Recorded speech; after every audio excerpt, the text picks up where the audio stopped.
Hi, thank you for coming to my speech. Today I wanted to start by reading some statistics. Uh, I'm sorry, what? Oh, you're hungry. Sorry, I didn't bring. Well, actually, I did have this granola bar. No, please, I want you to have it. I don't want you to be hungry. Oh, you're okay? Oh, perfect, because honestly, I didn't want to give you that. It was the only thing I was going to eat for lunch, and I was going to go hungry. But just to save face and to look like a good person, I wanted to give it to you. I might have held a grudge against you for it, coming to my speech and taking my food. But you wouldn't have known that because I was being insincere in my offer. See, in a world where everyone is able to do or say whatever they want, very few people actually do. A growing concern that is easily found is this insincerity within the world today. A study done in 2021 found that 50% of people reported disliking their job. Another study found that 1 in 4 Americans don't have someone to confide in. And one last study predicted that only 42% of people received help after struggling with a major depressive episode. I grew up in a family where I was forced to sit down and talk about my problems as I was having them. I had to look my siblings in the eyes and say, hey, I'm mad at you whenever I was. And I also had to let them know when I was happy with them. I was open to the truth, and the people around me were as well, and I'm much better off for it. Today, we're going through a drought of honesty and, most importantly, sincerity. If we want to better the world around us and help those people that are near us, we need to first better ourselves by being sincere and honest with them and ourselves. The word sincerity, according to the Oxford Dictionary, is done with or expressive of truthfulness, fairness, or integrity of character or intention, free from deceit, genuine, and it is sincere. To have this sincerity, we need to stop being fake. How many of you know someone who complains about a friendship that they have? How many of you has had a friend express a desire to stay home instead of going on a date, or stay home instead of spending time with a friend? It is so common that you'll find someone doing something just to please others. We are insincerely giving away our time, our energy, and even in some occasions, our food. This maybe wouldn't be a problem if it was rarely an occurrence, but it happens all the time. For example, and this might be one that you might relate to, you have a friend that's going to a concert but they don't want to go alone, and so they ask you, please would you come with me? I just don't want to do it on myself, all by myself. And you say, fine, I'll go. And you go there, and you find yourself tapping your foot, not because the music is good, but because you just want time to pass by faster, and it's not. Finally, the music ends, the concert is over, and you're going home, and you are ecstatic, just because you don't have to listen to that dreadful music.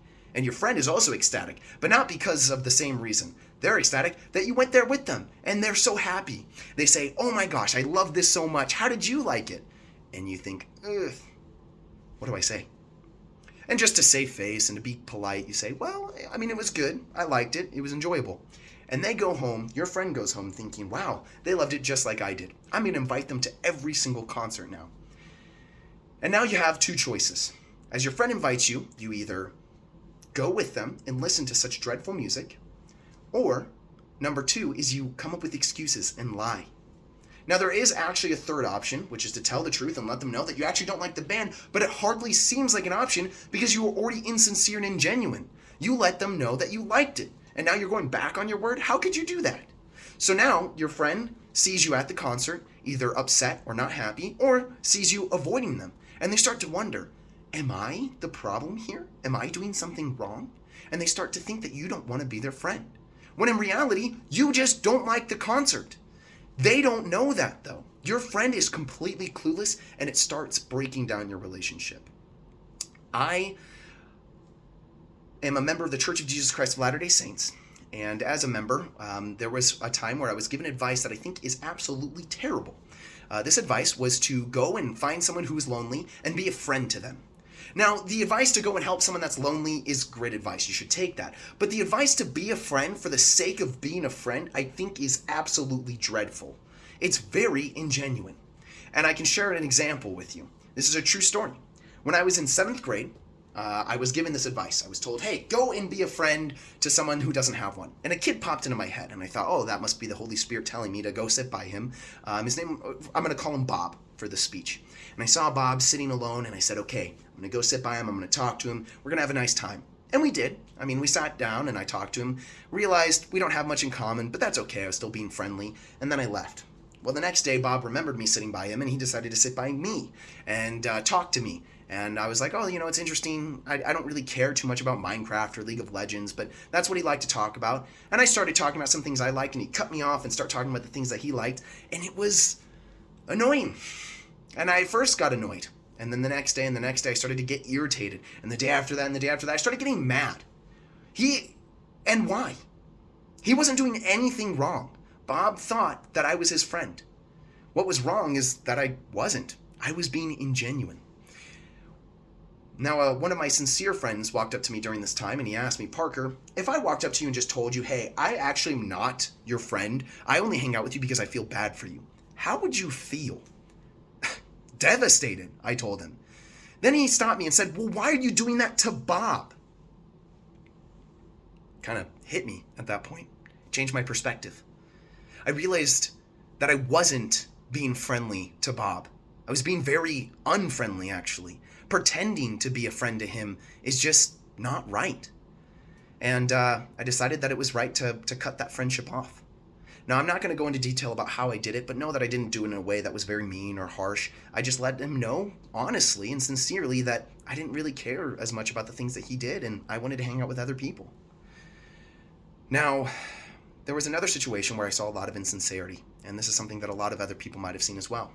I served a mission in the Church of Jesus Christ of Latter-day Saints, and while serving that mission, it was incredibly difficult to get people to go to church. And it didn't bother me that people didn't go to church, but what did bother me is that people would promise me that they would go. I would always say, hey, I'd love to see you at church this Sunday. And they'd say, oh, of course I'm going to go. Don't worry. Don't even pass by for me. You know what? I'm going to drive myself there early. And, well, I don't think I ever saw someone do that. It was very frustrating to know that I couldn't even trust their words. In the King James Version of the Bible, in Matthew chapter 5:37, it says, but let your communication be yea, yea, or nay, nay. For whatsoever is more than these cometh of evil. This is asking us to align our words with our actions. If we say yes, we need to act like yes. If we say no, we need to act like we're saying no. God sent his son Jesus Christ, and Christ was sincere when he said that he was going to sacrifice his life for us, and he did so. If we want to be better and help people around us and help ourselves, we need to be sincere. We won't find ourselves doing a job that we hate if we're sincere. We won't find ourselves without someone to confide in if we're being sincere. And we won't find ourselves lacking the support systems that we need when we need them the most if we're being sincere. We won't have fake friends. We won't be put in bad situations. I know that sincerity is what this world needs, but I would like to ask you, how can you start being more sincere today? What kind of friends do you need to have an honest conversation with? Who is it that's out there waiting to know what you're truly thinking and you just haven't expressed it yet? Thank you.